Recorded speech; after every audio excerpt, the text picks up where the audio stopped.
আসসালামু আলাইকুম রহমতুল্লাহি ওবরাকাতু। আজকের আলোচনার বিষয় হচ্ছে স্বপ্নে সমুদ্র দেখলে কি হয়। সাথে যুক্ত আছে আমি মুফতি জুবায়ের বিন ইমাম। আলোচনা বুঝতে সাথেই থাকবেন। যারা এখনও চ্যানেলটি সাবস্ক্রাইব করেননি, সাবস্ক্রাইব করতে ভুলবেন না। ভেরিফাই চ্যানেলের ডিসক্রিপশন বক্সে ক্লিক করলে আমার পেজ এবং আইডি আসবে। এটা ছাড়া আলাদা অন্য কোনো পেজ নেই, আইডি নেই, ইমো নেই, হোয়াটসঅ্যাপ নেই, টিকটক নেই। আমার নামে অনেকে বিভিন্ন ফেসবুকে, টিকটকে ভিডিও দিয়ে ভিডিওগুলো কাট করে বিজ্ঞাপন দিচ্ছে। নাম ছবি দেখে বিভ্রান্ত হওয়া যাবে না, প্রত্যেক ভিডিওতে বলছি। সাগর দেখা, এটা এর অর্থ হচ্ছে সে নিজে সম্মানিত ব্যক্তি হবে, অর্থাৎ সে নিজে কারো উপর প্রভাব খাটাতে পারবে, সে নিজে কর্তৃত্বশীল ব্যক্তি হওয়ার সম্ভাবনা। প্রতাপশালী ওলামায়ে কেরাম এবং নেতা এবং স্বামী সাগরের প্রতাপশালী ওলামায়ে কেরাম এবং স্বামী এবং নেতাকেও বুঝিয়ে থাকে সমুদ্র দেখার ব্যাখ্যা।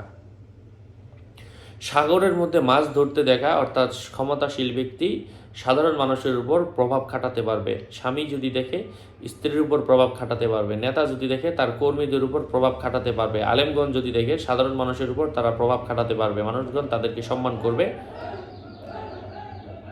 আবার সাগর কখনো দুনিয়া ও তার ভয়াবহতার মর্ম বহন করে, যা একজনকে সম্মানিত ও ধনবান করে, অপরজনকে দরিদ্র ও হত্যা করে। আজকে যাকে ধনবান করেছে আগামীকাল তাকে হত্যা করবে, আজকে যাকে সুযোগ দিয়েছে আগামীকাল তাকে ধুলোয় মিশিয়ে দিবে।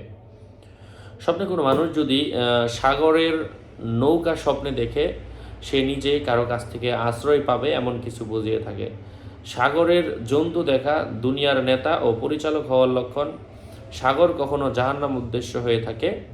কেউ বলেন স্বপ্নদ্রষ্টা অসুস্থ হয়ে থাকলে তার রোগ বৃদ্ধি পাবে, অসুস্থ না হয়ে থাকলে স্বপ্নদ্রষ্টা বাচ্চার দায়িত্ব পাবে। কেউ বলেন সে এলেমের মাঝে সাঁতরাবে এবং ওলামাদের সঙ্গে উঠা বসা করবে। সাগরে সাঁতার কাটতে দেখলে স্বপ্নদ্রষ্টা সাগরের মাঝে সাঁতার ও পানির উপর ক্ষমতাবান হওয়ার অনুপাতে ব্যবসা এবং সম্পদের মধ্যে তার প্রশস্ততা আসবে এমন কিছু বোঝায়।